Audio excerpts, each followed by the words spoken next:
Halo semuanya, selamat datang di penjelasan kita kali ini. Buat Anda yang lagi sibuk persiapan pindah ke luar negeri, ngurus visa, atau mau daftarin anak sekolah di negara orang, pasti kerasa banget kan pusingnya berurusan sama dokumen lintas negara? Nah, hari ini kita bakal bedah tuntas dan bongkar habis soal proses apostil, khusus untuk kartu keluarga Indonesia. Tenang aja, kita bakal ubah proses yang kelihatannya super ribet ini jadi sesuatu yang terstruktur, masuk akal dan pastinya bisa Anda taklukkan dengan mudah. Jujur aja, dengar kata birokrasi digabung sama Indonesia, siapa sih yang nggak langsung narik napas panjang? Apalagi buat yang belum terbiasa sama sistem lokal. Zaman dulu ngesahin dokumen itu ibarat lari maraton bawa tumpukan map. Dari satu kementerian ke kementerian lain, terus harus antre lagi di kedutaan asing dengan waktu tunggu yang nggak jelas. Tapi mari kita tarik napas sebentar. Karena di penjelasan ini saya berjanji bakal ngasih Anda peta jalan yang sangat jelas buat ngelewatin itu semua tanpa pusing. Biar kita tetap fokus, ini dia rute perjalanan kita hari ini. Pertama, kita bahas jalan pintas birokrasinya. Kedua, kenapa sih kakak butuh diapostil? Ketiga, daftar dokumen wajib. Keempat, langkah-langkah praktis prosesnya. Dan kelima, kesalahan-kesalahan umum yang wajib banget dihindari. Yuk, langsung kita mulai. Masuk ke bagian pertama, jalan pintas birokrasi. Mari kita kenalan dulu sama jagoan utama di penjelasan ini, yaitu sistem apostil dari Kemenkumham. Kalau dulu sistem tradisional itu mengharuskan Anda jalan berlapis-lapis, mulai dari instansi yang nerbitin dokumen, lari ke Kemenkumham, pindah ke Kementerian Luar Negeri, terus terakhir diverifikasi lagi di kedutaan asing. Ngabisin waktu dan biaya banget kan?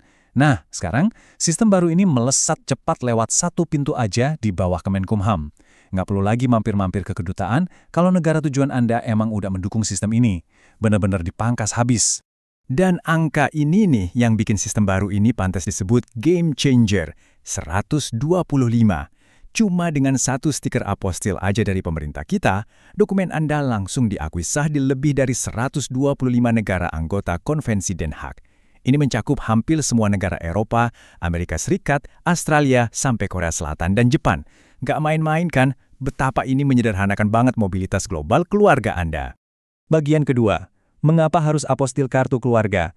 Kita akan bahas kenapa dokumen yang satu ini tuh krusial banget buat urusan internasional. Buat audiens internasional atau institusi di luar negeri, kartu keluarga atau KK ini kadang emang kerasa agak unik. KK ini kan ibarat identitas kolektif keluarga di Indonesia. Begitu Anda keluar negeri, kertas ini jadi bukti mutlak siapa Anda dan siapa aja tanggungan Anda. Mau ngurus dependen visa? Pasti butuh KK. Daftarin anak ke sekolah internasional di Eropa? Butuh KK juga. Otoritas imigrasi asing bakal selalu minta dokumen ini buat memvalidasi hubungan keluarga. Tapi masalahnya gini, tanpa stiker apostil, imigrasi atau pihak sekolah di sana tuh nggak punya cara buat tahu apakah dokumen Anda itu asli atau cuma secari kertas hasil print di warnet. Nah, apostil ngasih kepastian hukum itu. Stiker ini membungkam semua keraguan soal keabsahan dokumen, jadi resiko penolakan administrasi bisa ditekan sampai nol.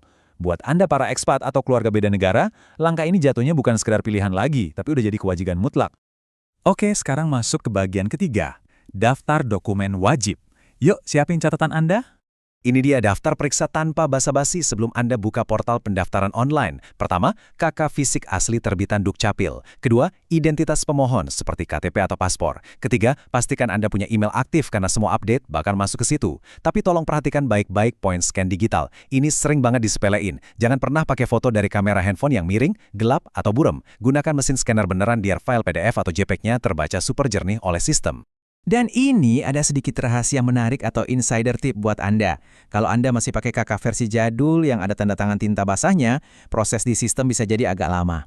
Tapi, kalau Anda udah pakai KK versi terbaru yang pakai tanda tangan elektronik atau ada QR code-nya di pojok bawah, wah, proses verifikasinya bakal melesat jauh lebih cepat. Jadi mendingan urus pembaruan KK dulu deh kalau sempat. Kita lanjut ke bagian keempat, langkah-langkah proses apostil, kita bakal bedah langsung gimana sih prosedurnya. Kalau dijabarin, proses online-nya tuh cuma lewat 4 fase yang super logis. Pertama, bikin akun di portal AHU alias Administrasi Hukum Umum milik Kemenkumham. Kedua, masukin data diri, unggah scan dokumen tadi, terus tinggal tunggu petugas ngecek secara online. Ketiga, kalau udah disetujui, Anda bakal diminta bayar biaya resminya.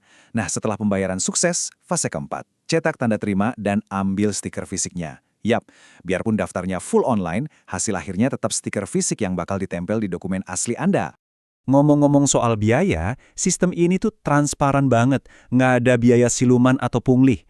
Biaya resmi penerimaan negara bukan pajak atau PNBP-nya udah dipatok pas, Rp150.000. Pembayarannya juga gampang banget, langsung pakai kode billing resmi negara lewat Simfoni atau MPNG 3. Sangat jelas dan terprediksi. Nah, karena hasilnya adalah stiker fisik, kemana harus ngambilnya? Anda bisa datang langsung ke kantor wilayah atau Kanwil Kemenkumham terdekat di provinsi Anda. Atau, kalau kebetulan di ibu kota, bisa langsung ke loket layanan AHU di Jakarta. Nanti disama petugas yang bakal mencetak dan menempelkan stiker sakti itu langsung ke kartu keluarga asli Anda. Oh iya, ini adalah aturan emas yang paling sering bikin orang bingung. Tolong diingat baik-baik ya, terjemahkan dokumen Anda setelah stiker apostil terpasang, bukan sebelumnya. Kenapa gitu? Karena yang disahkan sama pemerintah Indonesia itu adalah dokumen asli Anda yang berbahasa Indonesia. Jadi, stiker nempel dulu, terautentikasi, baru deh satu bundel itu Anda serahin ke penerjemah tersumpah, biar terjemahannya juga punya kekuatan hukum yang sama. Sekali lagi, jangan sampai kebalik ya urutannya. Akhirnya, kita sampai di bagian kelima, kesalahan umum yang harus dihindari. Yuk, ubah mode kita jadi pro tip, biar Anda nggak kejebak masalah administratif. Ini dia nih, daftar yang jauhnya. Pertama, beda sehuruf aja ejaan nama atau tanggal lahir di KK sama data pusat Dukcapil, pendaftaran Anda pasti ditolak otomatis. Kedua, kayak yang udah kita bahas tadi, upload foto burem. Ketiga, perhatiin negara tujuan Anda. Kalau Anda mau ke Kanada atau sebagian besar wilayah Tiongkok, Anda nggak bisa pakai apostil. Anda tetap harus ngelewatin rute legalisasi tradisional karena negara-negara itu belum ikut konvensi apostil. Dan yang keempat, ini yang agak tricky, tanda tangan pejabatnya belum terdaftar di sistem. Mari kita bedah jebakan terakhir tadi, karena ini lumayan sering kejadian. Kadang, kepala dinas Dukcapil di daerah Anda itu orang baru, dan tanda tangannya belum masuk ke database pusat Kemenkumham.